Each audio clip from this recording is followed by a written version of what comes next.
Hey y'all, it's Sharon. I'm back to share another idea on how we can better policing here in the US. If you're new to the channel, I'm a retired detective. I worked for 20 years for a southeastern city in the US, and I was also in the military. Excuse me. I'm sharing ideas, thoughts, experiences, opinions on how we can better policing on an individual basis. And I share a lot of retaliation and ostracism that I went through.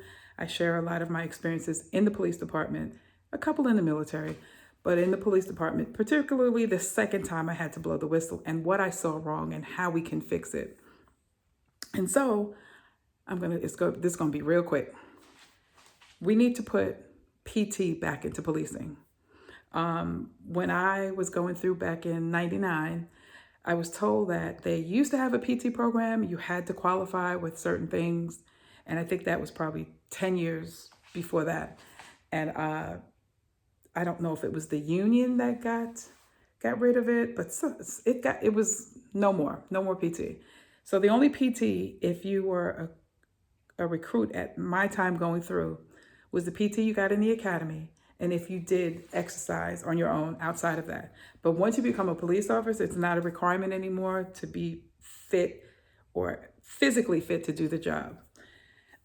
And I always thought to myself, I did struggle a little bit in the academy, but I found myself walking or running daily just to stay in shape because I was on a entry team on a specialized unit. And so I wanted to stay in shape.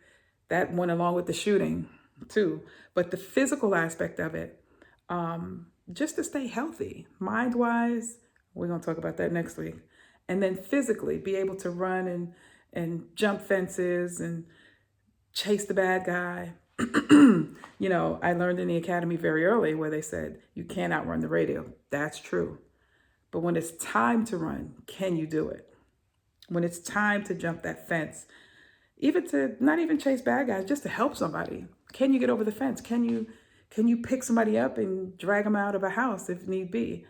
And so for my department at the time, PT was not a requirement, but we need to put PT back. I think it's how should I say this? It should be one of the core tenets in keeping the actual physical officer healthy mentally and physically to do the job. We carry a gun and badge.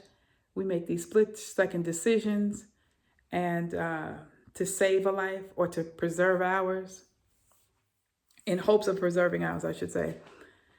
And to be able to just put your hands on, go hands on. If you need to wrestle them down to the ground, be able to do it. And so I think they should put PT back into policing as a requirement. Maybe once a year, you have to pass a PT test. Running, jumping, maybe some kind of we used to hang from the chin-up bar, something. I'm not sure, but we need something. Because a lot of people, they make the comments when you see that officer that's like 5'4" and 5'4" both ways, and you're like, how does he or she do their job? But anyway, yeah, put PT back into policing. And I'll come back next week with another idea. I use this platform to share ideas on what I've seen, what I've gone through, what I've experienced. And I did a lot on the policy side. Now I'm concentrating on the individual officer. And so I'll come back next week with the mental part of it. And a thesis a friend of mine wrote that you should see. Was it a thesis? No, I'm sorry. You'll see what next week. I'll share it next week or the week after. But it's going to be in the mental part of it and how, as officers, we need to go speak to somebody at least once a year. I would say 3 times a year. But anyway, physical, put PT back into policing, and I'll share more next week. As is our tradition, one thing, I do have a book. See that? My Middle Eastern Conflict, Looking Back at My Future. If you're Christian, or you say you're Christian, or believer in Christ, finished works, read part 3 first, and then go back and start the book. I share a lot of revelation on what I studied in the Bible in that third part. And yeah, Take a look at our online store. The link is in the description. The link for the book will be in the description. Comment, like, share. Definitely comment. And I'll come back next week, as is our tradition. You don't necessarily have to go through a thing to learn from it. Talk to you later. Bye.